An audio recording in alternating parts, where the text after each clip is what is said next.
I'm kind of surprised at how much student loan forgiveness is pissing people off. Because as you know, only about 40% of Americans have a 4-year college degree. So really 60% of Americans don't have student debt. you know, which is kind of surprising. Only 40% of Americans go to college. I guess that's weird. And but they justify it by saying, no, these are low income people and you're not making that much money and then people get up in arms like, oh no, well, like the people who don't have student debt because they paid for it or they didn't go to college now suddenly have student debt. You're just transferring the debt with your tax dollars. Like, no, that's not quite accurate either. On the surface, it seems like that's what's happening, but just remember, the debt is money. Y'all write this down. Tip number one: debt is money. Money is debt, and the two go together. And our Federal Reserve System, Fed, it's not federal. Reserve, it's not a reserve. There's no reserve. Bank, it's not a bank. It's a total lie. It's not related. It's not a branch of government. Federal Reserve Bank just prints money, and I know it's not really printing. We call it printing money. It's literally they just go into the system and add trillions of dollars. And but to do that, they have to create bonds, and bonds is debt. It's an IOU, and so that's bonds. Debt is money. Money is debt. And if you create money just by adding zeros, you can get rid of it by eliminating debt. And it's not a transfer. I would have thought it was this like 10 years ago when I was broke. I would have thought the same thing, that what's happening is that you're taking the money and transferring it to taxpayers. It's just not true. It's not how it works. You know, on the surface, it seems like that's what's happening, but it's not. They are literally just erasing the zeros that they created, and and the PPP thing, and it's not a political party thing. It's not a Democrat thing. People have just like forgotten, like Donald Trump's administration and it's not his fault. The first 2 years of the pandemic printed $3 trillion. That's Republican led. $3 trillion. But it was the pandemic. We shut down. Like, yeah, but did we have to print $3 trillion? And then Biden, I think, has done another 2 trillion, maybe. I've lost count of all the trillions.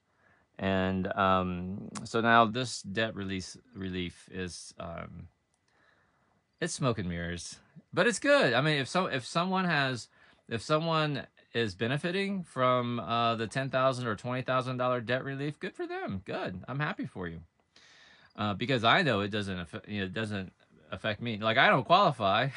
I mean, at least I don't think I qualify. I make more than 125 a year, and I don't think doctors are. I don't know if they specifically said occupations, but I mean, I know it's money amount, but it doesn't bother me because I know. And let's say you don't have student debt, you don't need to be upset.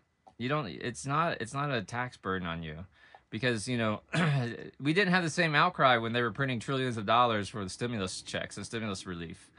That's like more obvious. But even then, that's not true. I mean, I just, I wonder why the whole monetary system just doesn't just like hit a reset button and set all the values back to zero. You know what I mean? Like, clear all the debt, just make everything go away, all the money, just make it all go away, and then just rebuild it back up and let the real strong true economies become the true economies, which would probably be China, quite honestly, because the U.S. quit producing much. Anyway, I'm not an economist, but anyway, dude, life is short. Don't let this whole student loan forgiveness COVID thing get you down. I'm thinking what I'm going to do is I know a lot of people follow me for my COVID advice, but we kind of got this COVID thing down. By that I mean we fucked it up, okay? The CDC is talking about reorganizing, and a lot of that was Republican led, okay? So it's not Biden's fault now. The data, Dr. Birx is saying, the data that was coming out of the U.S. was not accurate. She was using European numbers because she couldn't trust what the administration was giving her and that sort of stuff. But anyway, we're going to need to transition out of the pandemic whether we want to or not. We've got vaccines. We got Paxlovid, which I don't think works that great. We've got, you know, masking, not masking. So we know what to do. Okay, we know what to do.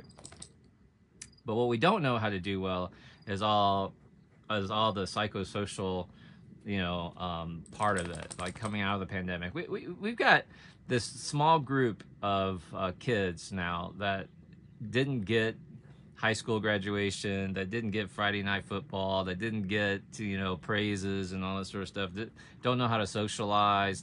There are 5-6-year-old kids that like don't really know how. I think they'll be fine, but you know, the teenagers, we got to come out of that. We got to come out economically. We're just really like bombing this really badly.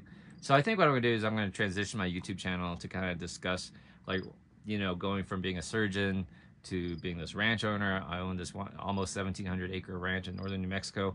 I'm turning it into a glamping site with the long term. You know, the mission of my ranch is to create a kinder and more compassionate world. And our goal to do that is to help underprivileged kids with awesome summer camps and help people suffering from PTSD. We've all suffered a little PTSD, right, from the last few years. But, you know, first responders, firefighters, police officers, nurses, doctors, teachers, actually, a lot of them have PTSD. And you can help support us by like coming, checking out one of our camping sites and keeping us in business so we can have these. And also, if you know any connections and people in, you know, that run these organizations, police chiefs, things like that, municipalities, love to partner with them. Anyway, that was my little spiel on this student loan forgiveness. Don't freak out. Life's too short.